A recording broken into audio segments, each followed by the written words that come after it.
Hello. I wanted to start a new series where every Sunday I'll post a little sermon, if you will, where I try to connect bodybuilding or going to the gym with Christianity. The whole series is going to be about values. And so today's topic is discipline. We're going to start with 1 Corinthians 9:24 to 27. It says, "Do you not know that in a race all the runners run, but only one receives the prize? So run that you may obtain it. Every athlete exercises self-control in all things. They do it to receive a perishable wreath, but we an imperishable.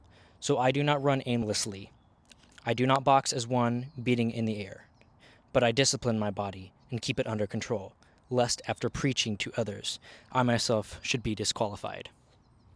What it's talking about here, it says perishable wreath, as in the way you look in the mirror, how much you weigh, what size your biceps are. That's all perishable.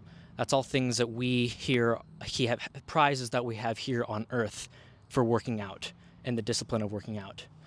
But when it says imperishable is our prize up in heaven.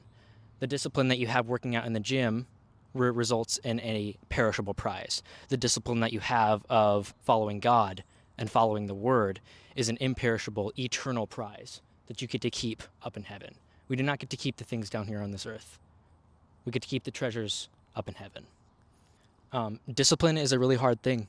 Um, it's the temptation of wanting to eat that cheeseburger or the temptation of not wanting to go to the gym is always relaxing and always nice. But you need to have the discipline to get up and go to the gym. And you need to have the discipline to not eat the cheeseburger, because the discipline yields reward. And that reward is greater than not going to the gym. And it's greater than not eating that cheeseburger. Same thing applies with God, It feels nice to just sit back and not go to church or to not read your Bible because it's too much work. But the discipline of following Him and the discipline of reading the Word, the reward that you will reap from that is so much greater than you can imagine. We're going to jump over to another verse now. We're going to jump over to Hebrews 12:11. So right here in Hebrews 12:11, it says, "For the moment, all discipline, not some, all discipline seems painful rather than pleasant, but later it yields the peaceful fruit of righteousness to those who have been trained by it." Like I said, the discipline yields the reward, not only in a physical form, such as, the way you look, but it yields fruits of righteousness. The fruits of righteousness as in God's glory, right? His righteous, everlasting love.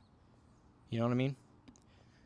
The discipline that Jesus had to have in those 40 days and 40 nights when he was tempted over and over and over again by Satan is something else. To be honest with you, I don't even think I could do that. Moral of the story is that discipline yields reward. Discipline here on earth yields perishable. The discipline of reading the Word and following God's plan is imperishable, eternal, long-lasting, forever. God bless. I'll see you next Sunday.